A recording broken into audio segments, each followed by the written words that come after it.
आवाज जनादेश में आपका स्वागत है। भोपाल जिला पंचायत में बनी विवाद की स्थिति, कांग्रेस और भाजपा के लोग आपस में भिड़े। नगर प्रशासन मंत्री भूपेंद्र सिंह के पहुंचने पर दिग्विजय सिंह ने उनकी गाड़ी के सामने खड़े होकर गाड़ी नहीं जाने देने की कही बात। पुलिस ने दिग्विजय सिंह के साथ की धक्का मुक्की। दिग्विजय सिंह, पीसी शर्मा, आरिफ मसूद ने भूपेंद्र सिंह के गेट पर रोका। काय को चुनाव कराते हैं, सर्टिफिकेट देते सीधा, तो वैसे ही डायरेक्ट चुनाव डिक्लेयर कर दो, जैसा दूसरे राज्यों देशों में होता है। चीन में ऐसी चुनाव होता है, रशिया में ऐसी चुनाव होता है। वही Modi Shah model of democracy अब यहाँ आ रही है, चुनाव करा रही है, सर्टिफिकेट दे दो। बिल्कुल। और मुझे तो इस बात की घोर आपत्ति है। हम यहाँ के जिला कलेक्टर महोदय का बहुत सम्मान करते हैं, बहुत व्यवहार कुशल आदमी, लेकिन वो ऐसा निर्णय अगर उन्होंने किया है, मुझे नहीं मालूम कि नियमों का उल्लंघन करते हुए वो उसमें वोटर के परिवारजनों भी नहीं है, भाजपा के मंडल अध्यक्ष और भाजपा कार्यकर्ता से वोट डाल रहे हैं, तो हमको जो डलवा दो पूरे वोट। बिल्कुल। आप इसका मतलब ये है ना उनको भरोसा प्रजातंत्र में है, ना उनको भरोसा चुने हुए जनता के चुने हुए जिला परिषद के सदस्यों पर। शिकायत करेंगे निर्वाचन आयोग में? हो गई शिकायत, अब जाएंगे वहाँ पे। भोपाल जिला पंचायत अध्यक्ष के चुनाव को लेकर राजधानी भोपाल जिला पंचायत कार्यालय में निर्वाचन की प्रक्रिया हुई। इस दौरान पूर्व मुख्यमंत्री और राज्यसभा सांसद दिग्विजय सिंह, पूर्व केंद्रीय मंत्री सुरेश पचौरी, कांग्रेस विधायक पीसी शर्मा, कांग्रेस विधायक आरिफ मसूद समेत कांग्रेस के तमाम नेता और कार्यकर्ता मौजूद रहे। दरअसल जिला पंचायत भोपाल में अध्यक्ष चुनाव के लिए वोटिंग से पहले कांग्रेस समर्थित 4 सदस्य गायब हो गए। कांग्रेस का आरोप है कि बीजेपी ने कांग्रेस समर्थित 4 सदस्यों को किडनैप किया है। नहीं है भाजपा के साथ उम्मीदवार कौन बना है? नवरंग गुर्जर जी की पत्नी, जो नवरंग गुर्जर जी पहले ब्लॉक कांग्रेस अध्यक्ष रहे, आज जिला कांग्रेस कमेटी के उपाध्यक्ष हैं। ये इनका दिवालियापन है। पर सर, जैसे वोटिंग जो कांग्रेस का जो समर्थित सदस्य है नहीं करता है, तो क्या आज ही उसको आज ही मैं जब तक जिंदा हूँ उसको वापस नहीं आने दूंगा। ये बदलाव क्यों किया? क्या लग रहा है? ये बदला इसलिए है जो हमारे चोरी करके रखे वो निकलने को चुरा कर ले गए, वो निकलने को और उनको झूठा आश्वासन दिया था कि हम तुम्हें लड़ाएंगे।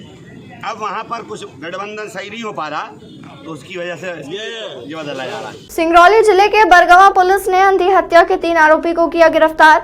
हत्या में प्रयुक्त रत्नरंजित चाकू, बकास सहित घटना में प्रयुक्त मोटरसाइकिल बरामद। बता दें कि बरगवा के ग्राम डंगा बाईपास रोड के पास ढाबा पर हुई हत्या के मामले में बरगवा पुलिस ने 24 घंटे में खुलासा करते हुए 3 आरोपियों को गिरफ्तार कर लिया।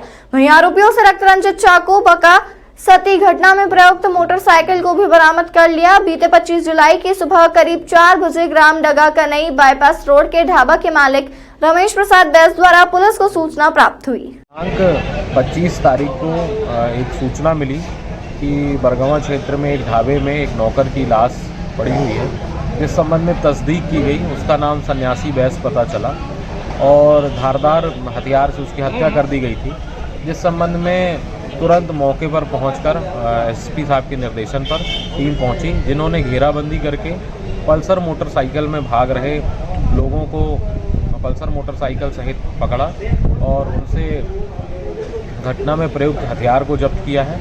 इसके बाद घटना जब निकलकर सामने आई तो ये बात खुलकर सामने आई कि लूट की इरादे से निकले थे और कहीं कोई रात में मिला नहीं, इसलिए उन्होंने सोचा कि ढाबे में 2 व्यक्ति सोते हैं, उनके पास कुछ ना कुछ पैसे मिलेंगे ही, इसलिए वो सन्यासी बैस के पास पहुँचे और वहाँ पर उसको जगाया और देखा कि उसके पास जितने भी रुपए थे वो ले लिए और उसके बाद उस पर एक धारदार चाकू से हमला कर उसकी हत्या कर दी।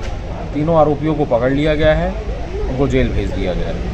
नेताजी सुभाष चंद्र केंद्रीय जेल में चोरी के आरोप में बंद हुए एक कैदी की मौत हो गई। जेल प्रबंधन ने आज गुरुवार को जब परिजन को युवक का शव सौंपा तो गहमा गहमी की स्थिति बन गई। परिजनों का आरोप था कि जीआरपी पुलिस और जेल पुलिस की प्रताड़ना के कारण मौत हुई। इसको लेकर परिजनों ने सिंधी कैंप क्षेत्र में मृतक का शव रखकर विरोध प्रदर्शन किया। इस दौरान विधायक लखन घनघोरिया भी मौके पर पहुंचे और पूरे मामले की जांच की मांग करते हुए पीड़ित परिवार को 1 लाख रुपए मुआवजा देने की मांग प्रशासन से की। 3-4 दिन पहले जीआरपी की पुलिस किसी वारंट में को लेके गई और परिजनों का कहना है कि बिल्कुल स्वस्थ रहा। पुलिस जब लेके गई पूरी तरीके से स्वस्थ रहा, लेकिन जीआरपी पुलिस ने जेल पहुंचाया और जेल से उसकी ये सब प्राप्त हुआ है। किन परिस्थितियों में उसकी मौत हुई है ये जांच का विषय है। जीआरपी पुलिस की जांच से या जेल पुलिस की जांच से। हमारी मांग है कि 1 लाख मजिस्ट्रेट, क्योंकि कस्टोडियन मौत है, कस्टडी में मौत हुई है, इसलिए 1 लाख मजिस्ट्रेट इसकी जांच करें और जांच में जो दोषी पाया जाए तो उस पर कार्रवाई करे। और क्योंकि अज्जू अनुसूचित जाति वर्ग से है, इसलिए पर्याप्त मुआवजा उसके परिजनों को दिया जाए। तात्कालिक रूप से रेड क्रॉस के परिवार को मुआवजा दिया जाए, ये हमारी मांग थी। और हमने आदरणीय राजेश सिंह जी के माध्यम से जिला कलेक्टर को इस बात से अवगत कराया है कि इसमें बहुत गंभीरता से इसमें कार्रवाई करें, अन्यथा ये मामला विधानसभा में नहीं होगा। ये बाबा टोला सिंधी कैंप निवासी अज्जू उर्फ अजय चौधरी, जिसे जीआरपी पुलिस के द्वारा गिरफ्तार किया गया था चोरी के केस में, और वो जेल में था। जेल में जुडिशल रिमांड के दौरान उसकी मृत्यु हुई है और उसका पोस्टमार्टम कार्रवाई हो चुकी है और उनके परिजनों को डेड बॉडी सौंप दी गई थी। और डेड बॉडी ले जाने के दौरान परिजनों के द्वारा कुछ सिंधी कैंप क्षेत्र में कुछ समय के लिए प्रदर्शन किया गया था और उन्होंने जो डिमांड की है उसको एग्जीक्यूटिव मजिस्ट्रेट के द्वारा उनका ज्ञापन ले लिया गया है और प्रदर्शन समाप्त हो गया है। इस जो जुडिशियल कस्टडी में जो मृत्यु हुई है इसकी जांच मजिस्ट्रेट के द्वारा, जुडिशियल मजिस्ट्रेट के द्वारा इसकी की जा रही है और आगे जो उसमें माननीय न्यायालय के द्वारा जो परिस्थितियाँ पाई जाएंगी उसके आधार पर जो प्रतिवेदन आएगा उसके आधार पर आगे संबंधित विभाग के द्वारा वैधानिक कार्रवाई इसमें की जाएगी। हाँ, ऐसा ज्ञात हुआ है कि जो मृतक है वो नशे का आदी भी था। कोरोना संक्रमण के कारण एक व्यक्ति की मेडिकल अस्पताल में मौत हो जाने के बाद उसके परिजन संक्रमित व्यक्ति का शव लेने मेडिकल मर्चुरी पहुंचे। जब डॉक्टरों ने शव को परिजन को सुपुर्द करने से मना कर दिया तो परिजन हंगामा करने लगे। डॉक्टरों का कहना था कि कोरोना संक्रमित व्यक्ति का अंतिम संस्कार कोरोना प्रोटोकॉल के तहत किया जाएगा, पर परिजन शव अपने घर ले जाने के लिए कहने लगी। मामले की सूचना पाकर गोरखपुर तहसीलदार और गढ़ा थाना पुलिस भी मौके पर पहुंची और परिजन को समझाइश दी। 7 जुलाई 2022 को हमारे मित्र हैं, हमारे भाई हैं, उनका सीढ़ी से गिरने के कारण सिर में चोट आई। चोट आने के पश्चात और उनका इलाज हुआ जबलपुर हॉस्पिटल में। प्राथमिक इलाज जबलपुर हॉस्पिटल में होने के बाद में उनका एक ऑपरेशन हुआ जबलपुर हॉस्पिटल में। वहाँ से स्थिति कुछ अच्छी रिकवर नहीं हो रही थी, जिस कारण से उनको अच्छे उत्कृष्ट multi speciality hospital apex hospital में भर्ती किया गया। वहाँ पे द्वितीय ऑपरेशन हुआ। उस द्वितीय ऑपरेशन में उनकी स्थिति कुछ अच्छी होने लगी। डॉक्टर साहब को कुछ संशय हुआ। संशय होने के पश्चात उन्होंने एक, जैसे नॉर्मल तौर में हम यदि कहीं भी भर्ती होते हैं इलाज के लिए और आईवी फ्लूइड यदि हमारे शरीर में दिया जाता है तो ये एक बड़ा साधारण सा समझने वाली बात है कि हमें बुखार आएगा और उस बुखार के कारण में पैरासीटामोल दे दिया जाता है। हमें पैरासीटामोल ना देते हुए और इंटेंशनली सा आशय हमें हॉस्पिटल से भगाने के लिए और कोविड पॉजिटिव की फर्जी रिपोर्ट बनाई गई।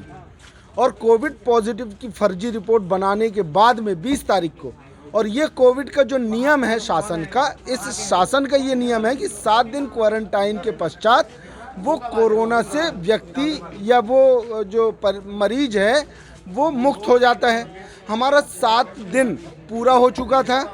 चूँकि डॉक्टर उस वार्ड में थे नहीं जहां मुझे न्यूरो में ले जाना था, तो उन्होंने 1 दिन का समय लिया। ईश्वर का कि मतलब बोलना चाहिए कि ये आघात देना था। तो 27 तारीख को लगभग 3 बजे हमारे जो भाई हैं, हमारे मित्र हैं, उनकी मृत्यु हो जाती है, संजय श्रीवास जी का। अब उनकी मृत्यु होने के पश्चात में प्रशासन जो है वो उस पुरानी रिपोर्ट को आधार बनाकर हमें ना तो कोई सहयोग कर रही है, और प्रशासन आज सवेरे से और पूरी ताकत लगा रही है हमारा दमन करने के लिए। हमारी ये मांग है साहब कि जो कोरोना, मैं आश्वस्त हूँ कि कोरोना नहीं है। मैं ये निवेदन करता हूँ कि उसकी अभी वर्तमान स्थिति में कोरोना की जांच कर ली जाए, और 1000% उसको कोरोना नहीं निकलेगा। चूँकि ये कोरोना पेशेंट नहीं है, इसलिए हमें उसका मृत शरीर, हमें शव जो है वो सौंपा जाए, और हम उसका जो भी हमारी हिंदू रीति रिवाज है उस हिसाब से हम जो लास्ट 16वां संस्कार है वो अंत्येष्टि संस्कार हम उसका अच्छे से कर सकें। यही हमारा प्रशासन से भी निवेदन है, डॉक्टर से भी निवेदन है, हर किसी से हमारा ये निवेदन है जहाँ कहीं हमारी आवाज़ सुन पा रहे हैं। कल दिनांक को मेडिकल में कोविड से मृत्यु हो गई थी, जिनका पीएम होना बाकी था, और आज 28 तारीख को पीएम हुआ है। और क्योंकि परिजन आग्रह कर रहे थे कि घमापुर निवासी, तो उनके परिजनों के स्थल तक शव को ले आया जाए, किंतु जैसे आप जानकारी रखते हैं, मोक्ष संस्था के माध्यम से स्वयंसेवी संस्था है जो सामाजिक लोगों के लिए और सामाजिक मानवता के लिए मदद करते हैं। क्योंकि प्रोटोकॉल में हम अंतिम संस्कार के लिए भी कार्य करते हैं, लावारिस लोगों के लिए भी काम करते हैं, तो प्रशासनिक रूप से प्रोटोकॉल को भंग नहीं किया जा सकता। इसके लिए अभी कुछ वार्तालाप चल रहा था जिसमें परिजन अड़े हुए थे कि वो अपने मृतक शव को एक बार घर ले जाना चाहते हैं, पर प्रोटोकॉल के लिए यहाँ संबंधित अधिकारी, तहसीलदार साहब, संबंधित टीआई और मेडिकल के वरिष्ठ डॉक्टर भी हैं, और यह निर्णय लिया गया कि प्रोटोकॉल भंग नहीं किया जा सकता। तो परिजनों को समझाई दी जा रही है, वो परिजन इस बात पर तैयार हो रहे हैं कि वो संस्कार प्रोटोकॉल में ही, प्रोटोकॉल के चिन्हित स्थान में करेंगे। मोक्ष संस्था से आग्रह किया है तो मोक्ष संस्था अपना धर्म निभाते हुए उनका अंतिम संस्कार विधि विधान से प्रोटोकॉल का पालन करते हुए चौहानी शमशान घाट में कराएगी।